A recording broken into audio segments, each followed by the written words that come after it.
அடுத்து பொதுவாகவே நாம் அவசரமாக ரொம்ப பொறுமை இல்லாமல் போகிறோமோ, அதை கொஞ்சம் பொறுமையாக காய் நகர்த்தலாமே, பள்ளிவாசல் கெட்டுறது வைக்கிறது எல்லாம் அப்படியெல்லாம் இல்லாமல் அவங்களோட இருந்து பொறுமையாக சொல்லிக்கொண்டே இருக்கலாமே அப்படிங்கிறாங்க.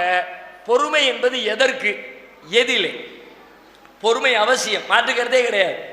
இன்னைக்கு அல்லாஹ்வுடைய கிருபையினால் தௌஹீத் ஜமாத்து பொறுமையோடு இருக்கிற காரணத்தினால்தான் 35 ஆண்டுகளாக நம்முடைய சமூகத்திலே இந்த ஜமாத்திற்கும் இதனுடைய நிர்வாகிகளுக்கும் எதிராக, இதனை வழிநடத்துகிற மக்களுக்கும் எதிராக தொடுக்கப்பட்ட அத்தனை தொல்லைகளையும் தாங்கி கொண்டு களத்திலே நிற்பதே இது பொறுமை நிறைந்தவர்கள் என்பதை எடுத்து காட்டுகிறதா இல்லையா?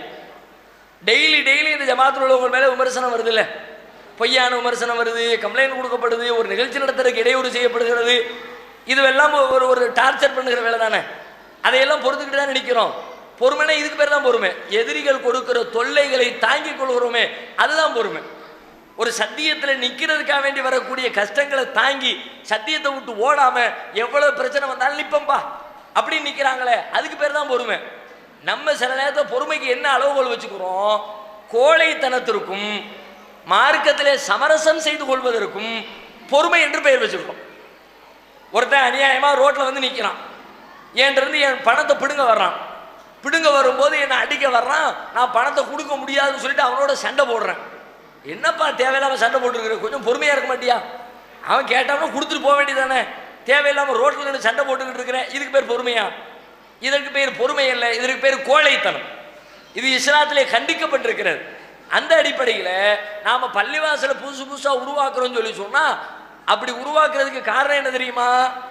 அல்லாஹ்வை வணங்குறதுக்கு ஒரு பள்ளிவாசல் இல்லாட்டி உருவாக்குறது என் கடமை இல்லை. அல்லாஹ்வை மட்டுமே வணங்குறதுக்கு, அவனை மட்டுமே துதிப்பதற்கு, அவனோடு யாரையும் இணை கற்பிப்பாமல் இருப்பதற்கு ஒரு இடம் என் அருகிலே இல்லை என்றால் அதை உருவாக்குறது என் கடமை இல்லையா? கடமையைத்தான் செஞ்சிருக்கிறோம். எனவே இதில் பொறுமை இழந்து விட்டது அர்த்தம் இல்லை. பொறுமை இருக்க போய்தான் பள்ளிகளே உருவாக்குறோம். நீங்கள் நல்ல கரெக்டாக சிந்திச்சு பாருங்க. பொறுமையற்றவர் நமக்கு எதுக்குப்பா வம்பு?